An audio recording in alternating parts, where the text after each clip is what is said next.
Everyone, आज हम TFR GS 2026 का एक क्वेश्चन देखने वाले हैं जो कि लीनियर अलजेब्रा से है।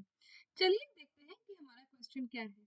हमको बेसिकली इस क्वेश्चन में ये स्टेटमेंट जो गिवन है ये ट्रू स्टेटमेंट है या फॉल्स स्टेटमेंट है वो हमको पता करना है। ठीक है, तो यहाँ पर हमारा क्वेश्चन ये है that for a 2x2 real matrix A, if this limit exists in M2 of R, then all eigenvalues of the limit matrix sin A has absolute value less than or equal to 1.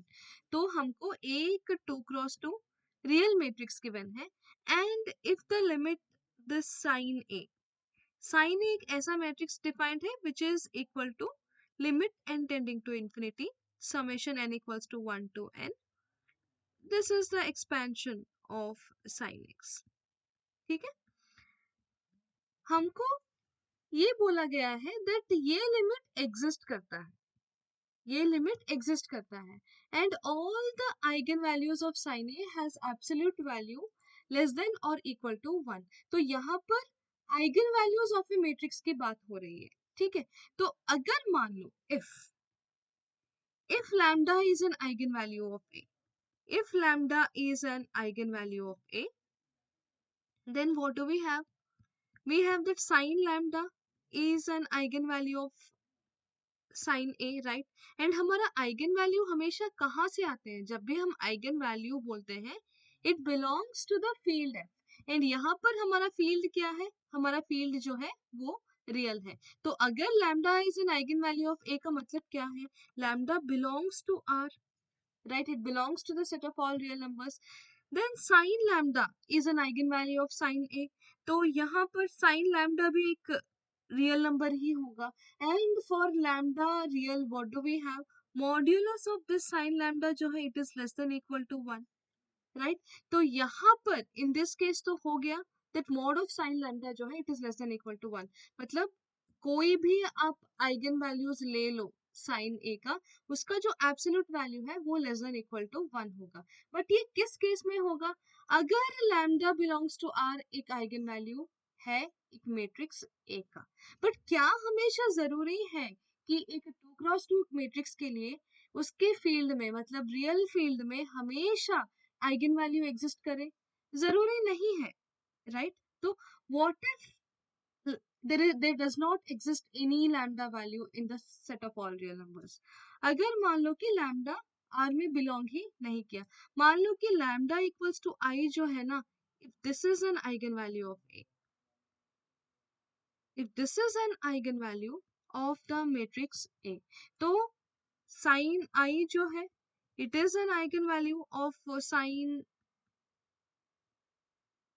of capital A, right? Sine of this matrix A ये eigen value हो जाएगा.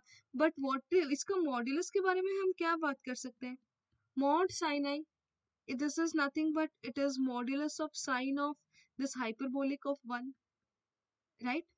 What is the relationship between this sine and sine hyperbolic? Just recall here, हम एक चीज हम यहाँ पर recall कर लेते हैं. Sine of this I B किसके बराबर है? It is nothing but I sin of this hyperbolic b, right? तो यहाँ पर हमारे पास mod sin i है, तो sin i को हम कैसे लिख सकते हैं? I equals to b equals to 1 है, right? This is I sin of this hyperbolic of this 1, है ना? तो जब mod sin i हम लेंगे तो ये क्या हो जाएगा? mod i जो कि 1 है multiply to sine of this hyperbolic of 1. And what can you say about the value of the sine of hyperbolic 1? इसका वैल्यू तो स्ट्रिक्टली ग्रेटर देन 1 हो गया ना. तो अगर हम कोई ऐसा मैट्रिक्स लेंगे जिसका रियल फील्ड में आइगन वैल्यूज एग्जिस्ट नहीं करेंगे, ऐसे मैट्रिक्स के लिए उसका absolute value less than equal to 1 हो हमेशा जरूरी नहीं है. ठीक है, तो यहाँ पर इस आइगन वैल्यू के साथ हम एक रियल मैट्रिक्स क्या डिफाइन कर सकते हैं? A is equal to some, let us say here 0 1 -1 0.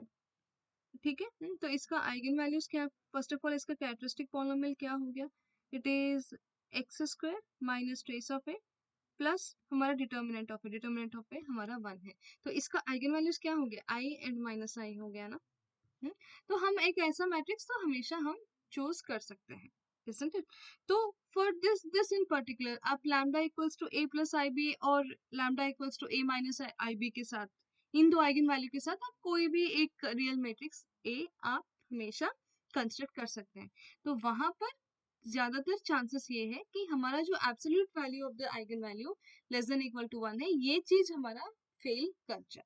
Okay, so that is the reason ये हमेशा फॉल्स स्टेटमेंट हो गया।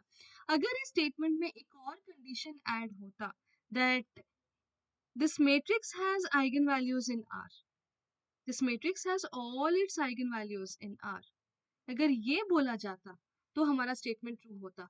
अगर मान लो कि क्वेश्चन में ये मेंशन हो जाता दैट ए इज डायगोनलाइजेबल, अगर ये भी कंडीशन हमारा मेंशन करते that automatically implies that it has eigen values in are, right? तो इवन इन दैट केस हमारा स्टेटमेंट जो है वो ट्रू होता। ये स्टेटमेंट ट्रू होने के लिए हमको ये नेसेसरी कंडीशन है दैट उसका जो सारा आइगन वैल्यूज है it should be in the real field.